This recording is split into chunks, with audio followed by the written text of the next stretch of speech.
Міне тамағымыз пісті. Қойды сойып, сыртын үйтіп, өткенде көрсеттік, көрген шығарсыздар. Күздігіне қой семірген кезде, осылай қысқа, күздік қып, осылай үйтіп, сойып алады екен баяғыда. Ақ қой алдық, тоқты үлкен қой алған жоқпыз. Сол тоқты болғасын шығар, мінекей былпылдап тұрып, керемет болып пісті міне.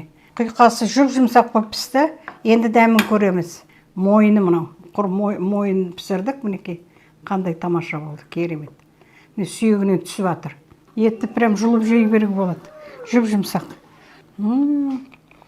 Құйқа деген вообще керемет болыпты.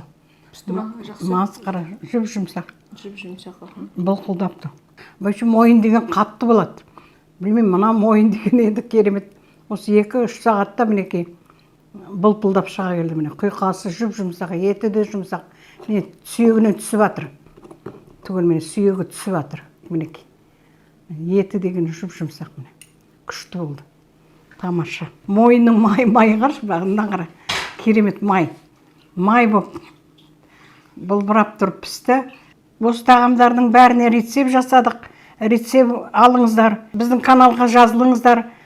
Қарап отырыңыздар, неше түрлі ұлттық тағамдарды көрсетеміз. Ұмытылып кеткен тағамдардың бәрін көрсетеміз. Тәп-тәтті. Мына құйқа маған прям ұнап тұр керемет. Күшті өзім жеймін осыны.